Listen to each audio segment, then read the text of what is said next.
I have two questions to ask you. I need you to answer them honestly. So it won't be too hard for things you like. How many of you like money? Okay, every hand on the internet just went up.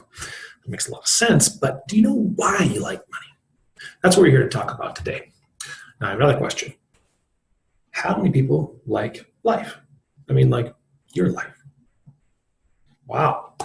Most people, but some of the hands on the internet did not go up, I noticed. Isn't that interesting? When I ask who likes money, every hand goes up. When I ask who likes their own life, most hands go up, but not all, right? Now, let me acknowledge that if you didn't raise your hand, it doesn't mean that you hate your life necessarily, but I do want to acknowledge that some of you out there do feel that way, do feel like, why am I getting up every day? Why is this my life? So whether or not it's absolutely true that you do or don't like your life, what strikes me most is a hesitation.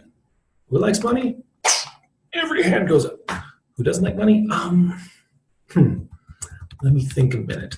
So let's talk about life. What is life exactly? Why are we here? What is our purpose? Is it God or gods or chance or mathematics, or are we cosmic music flowing through the universe? Well, I've only got 10 minutes, so I can't go there today. But what we're going to talk about is a scientific definition of life. So we need four things, basically: respiration, consumption and excretion. Sorry if I outed some of you on that. And growth. Really, that's what we look at, that observable evidence of, are you alive? You're breathing, okay, you're eating, you're drinking, you're in the bathroom, and you're growing. It looks like life. So with those four criteria in mind, everything else that we do is trying to figure out how our culture, the people, the customs we have, how does our culture try to impact those four things? How do we try to achieve getting those four needs? So respiration, we have air, we're blessed with air, we breathe it pretty easy.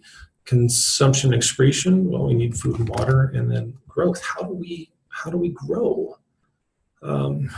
Some would argue that all you need is food and water, but in 1944, there was an experiment done on babies, and this is terrible.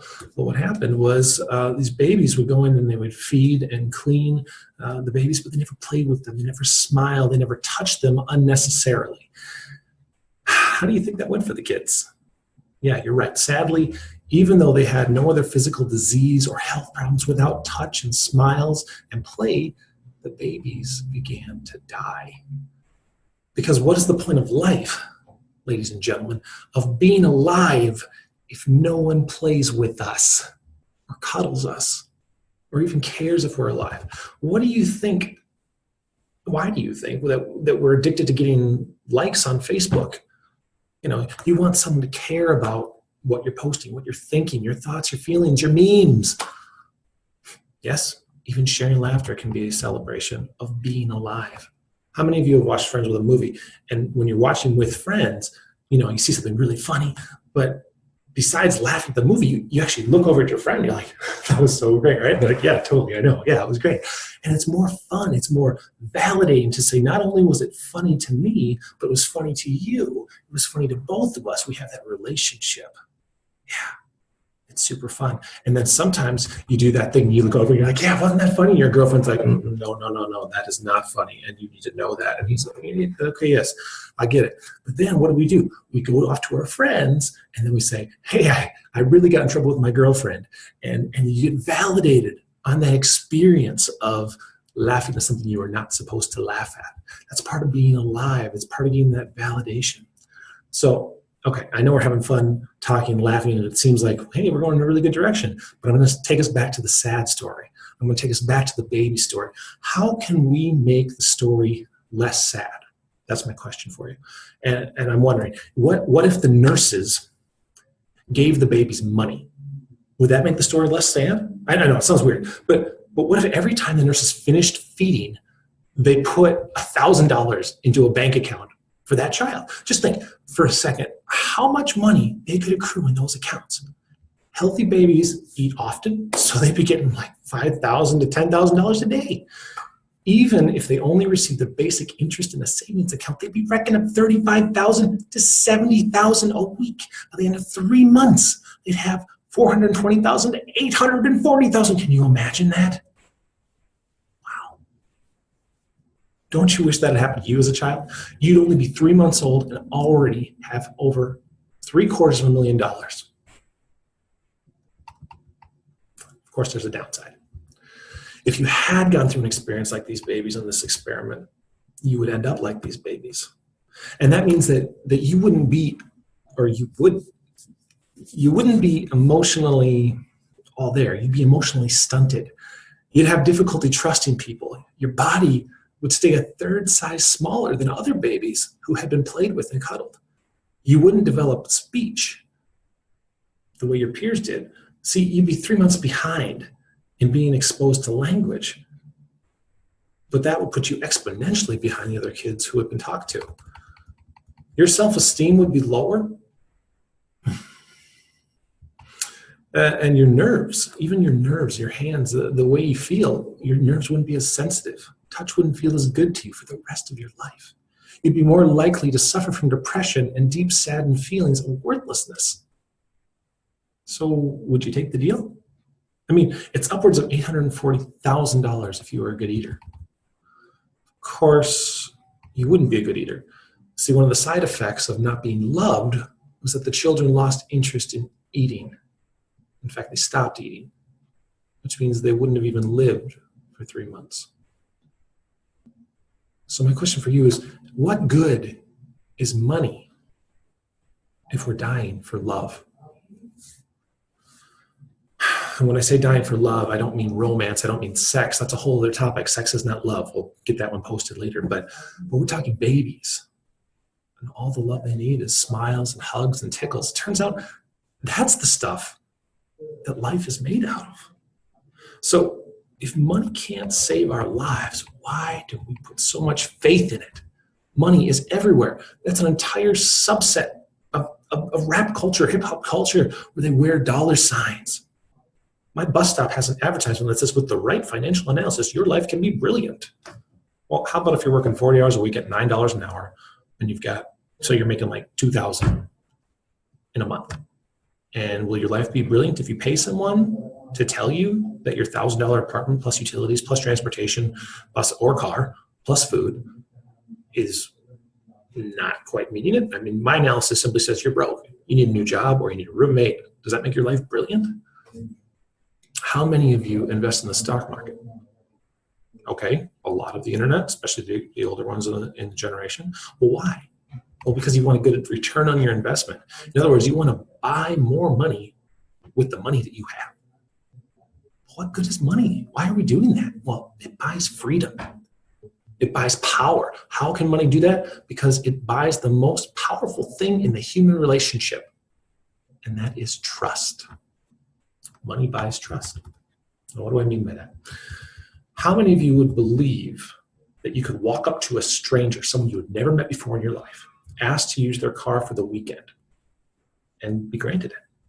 Anybody? Anybody? No? You're all wrong. Here's proof. I live in Minneapolis. My wife and I decided to go to a book writing conference in Columbus, Ohio a while back, and we didn't drive. We elected to fly. So after we got off the plane, I went up to a complete stranger in a strange city and asked her to lend me her car. And she told me to hang on for a minute and called a friend of hers, tell them about the situation. So I was in town with my wife for the weekend and needed to get a car to go around. She hung up and said I'd have a car in 20 minutes. She asked me why we're in town. I told her about the conference. I had my guitar with me and asked if I could play her and some of her friends some music. And she's like, yes, please, that would be great. So I played this little impromptu concert for 20 minutes until she said, hey, your car's here. So during that brief meeting, our new friend shared with us that she has this niece that she's really important to her, and doesn't have any kids of her own, but wants them. And my wife and I share, well, we have 3 kids and they're with the grandparents for the weekend and whatnot. And then we had a niece too that we really enjoyed. We went back and forth telling stories and sharing stuff, and it was so fun to get to know this other person. But those personal connections that we made with her are not what got us the car. What got us the car was something called a credit card.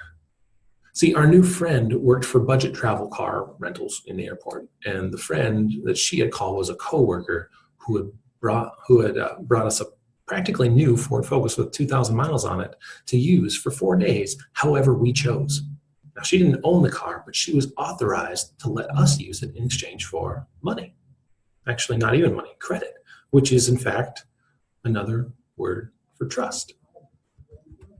So I paid the price, and in exchange, we received a car. You're familiar with the concept, but have you recognized it as trust? I'm guessing maybe not.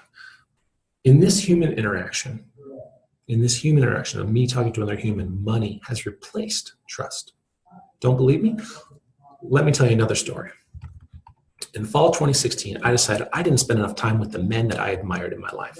And I tried to plan a fall camping trip for a few weeks out. Nothing, 2 weeks didn't work, 3 weeks didn't work, 4 weeks out didn't work, 5 weeks out didn't work, 6 weeks out didn't work. So I finally put it off till next spring. In the next June, I said, we're going to go 9 months out, start planning, mark your calendars. I'm going to even up the ante by booking a hotel for your girlfriends and your wives and your kids. So they're going to go off and do that. We're going to go to this camping trip. And this was going to be a huge expense for me.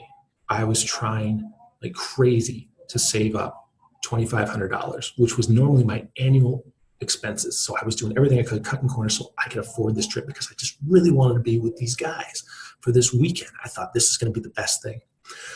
So then I ended up getting a new job, got this opportunity. I started making more money. And so I got to the point where I was like, sweet, thank you, God. This is how I was able to get $2,500 to do this. And then the whole trip with everything, buying food and the camping and the hotel, everything ended up costing $2,300. I was like, oh, praise God.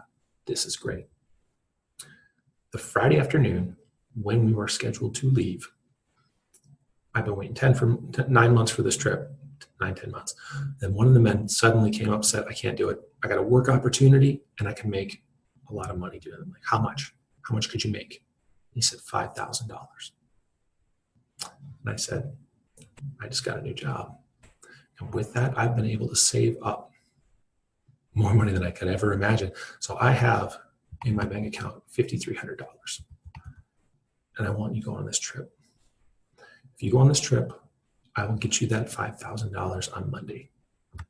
He didn't believe me.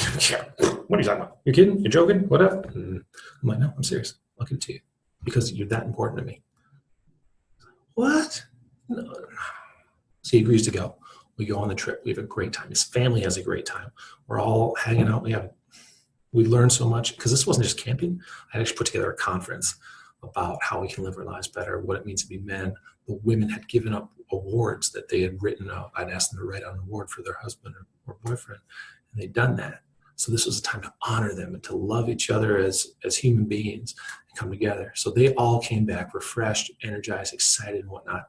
And I came to give him $5,000. He says, no, I can't take all that. I'll take $2,500. And I'm like, cool, that's fine. He's like, and I'm going to pay you back $3,000. Dude, I've been blessed with this by this new job. Just take it and go. And he's like, no, I'm going to pay you $3,000. I'm like, but you don't need to.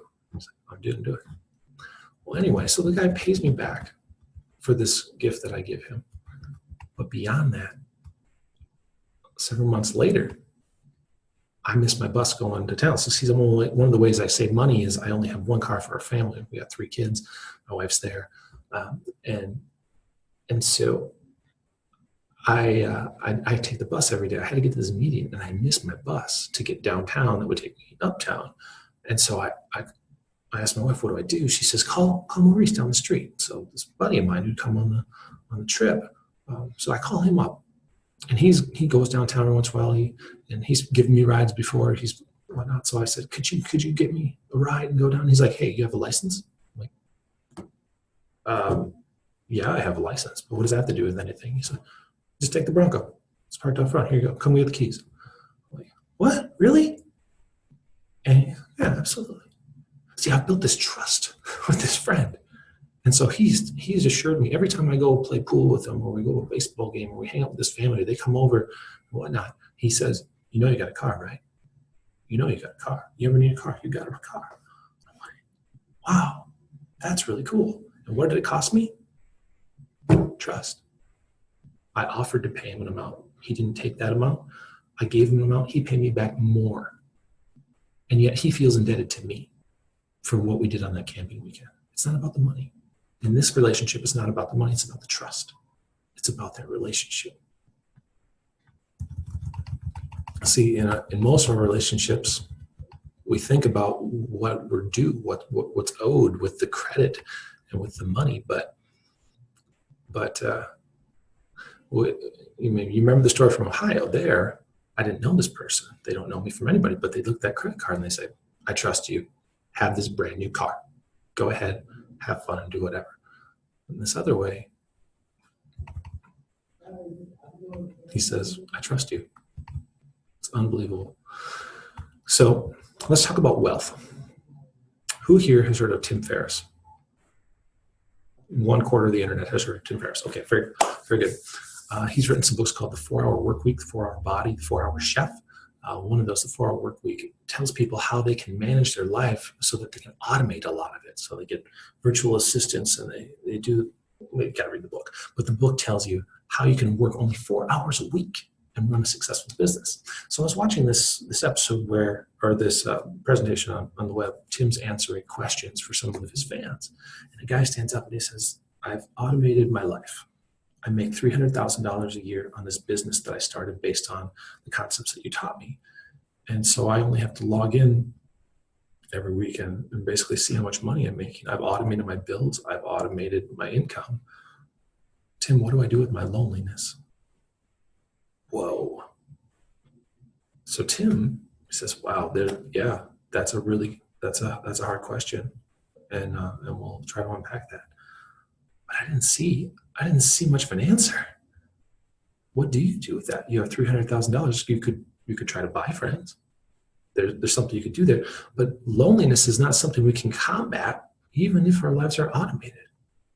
I mean, can you imagine? Would you make that trade? Would you say, yes, my life is automated and I make all the money I can, but would you trade it for that loneliness?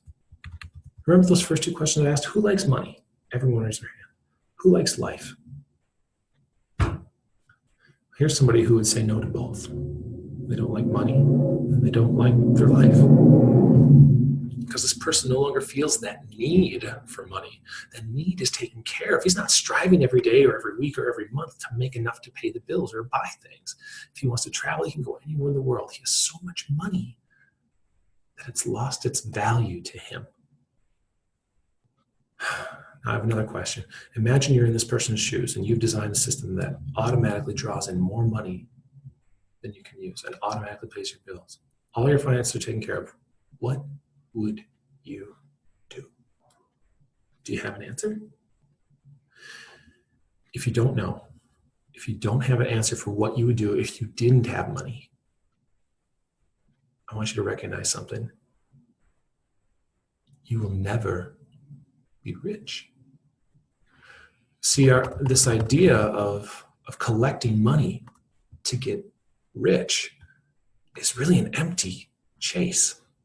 When you get to that top, if you don't have something driving your need to get money, if you don't have relationships, if you don't have a goal, if you don't have dreams and aspirations other than getting money, you can never have enough. As this poor man learned, a lot of money is not wealth. If you're spending your life seeking after as much money as you can get, be careful, because it will cost you more than you can count. If you go about seeking money as your ultimate end, you will look for the best deal. You will invest in the opportunity with the smallest amount of risk and the highest potential for reward. And if that gets you excited, if that gets your blood racing, you just think about how much money you can make, be careful. Because you're dangerously close to loving money. The Bible is often misquoted to say that money is the root of all evil. But actually, the word of most English translations is the love of money is the root of all evil. And if you want to make money for money's sake, for a great financial return on your investment, then you can achieve it, especially if you live a long life and you invest early. Or start a successful business like the man in the audience. But if you gain money through your love of money, you're never going to be satisfied. Why? Because money is not a need. And if it's not a need, it can never be satisfied. Money is just a construct of society. And it's a way to exchange credit with strangers for goods and services. And that can help meet your needs and your wants. But what are the 4 things for life? Breath, food, water, a bathroom break, and, well, and love, right? The first time I went through, I said growth because that's what I was taught in science class in fourth grade. But growth is not a need. Growth is observable evidence of life, but growth happens as a result of meeting our needs. And as the babies taught us, without love, we do not grow. So love is actually a need. Now, back to the title. The reason why the love of money is the root of all evil is because money is an artificial construct designed as a substitute for relationship. The babies in the experiment didn't even care about food and water. They didn't care about life itself without the love of play and smiles and tickles. We chase likes on Facebook because we want to matter to people, but it doesn't feel wonderful. Sorry. But doesn't it feel wonderful when someone hovers over that heart icon and loves your status? We want to be loved. You know you do. Movies are funnier when we watch them with people we love. If our girlfriends get mad at us, we go tell our friends whom we trust, not to bring that back to the girlfriend. Because trust is another word for love. Love is built on a relationship where you can trust people and you can trust that you appreciate each other. Now, I can get a car in Ohio by using a credit card in place of relationship. It's a nice perk when you're in a foreign land. But back home, it meant the world to me to have a friend provide me a car in my time of need. Because I had first shown love to him by paying for him to come to that conference I planned for him. Now, the world may tell you that you need to invest so that you can reach financial stability and independence. But what about the man who started the business and makes more money than he can spend? All his bills are paid, plenty of food and toys and time to do whatever he wants. Even though he's automated all his needs from a financial perspective, what good has it done him? He's still lonely. It seems to me that this man, whom most of us would envy, is no better off than the babies in the hospital who were being ignored. We could look and say, wow, $300,000 a year, I'd do anything for that. But would you? Would you sacrifice the relationships in your life so that you can invest in your financial future? Would you sacrifice the relationships so that you can invest in finances? Because you will hear that the point of your schooling is to get a good job so that you can make enough money so you can retire and be financially independent so you can do whatever you want. Does that sound like a dream come true? Does that sound a teensy bit selfish? Now, I have no problem with finances. I have no problem with making money. In fact, in a capitalist society, it is essential so that you can have contracts for goods and services and pay taxes. And if you make millions of dollars like Milton S. Hershey, then by all means, go for it. Because money is not the root of all evil. It's the root of all evil, whether you look at Taoism, Buddhism, Judaism, Christianity, or Islam, is that when love takes a different place and the love of money that you can get for your own selfish gain replaces the love of the other people around you. So while you can make enough money to be financially independent, my question is that your main focus? Is money the great love of your life? Remember that money is artificial trust. Money is a substitute for love. Money is a replacement for relationship. So if you truly want to be wealthy, don't focus on creating money. Instead, focus on creating the things that money replaces. Build wealth in trust, love, and relationships. And that's an ideal way to spread it.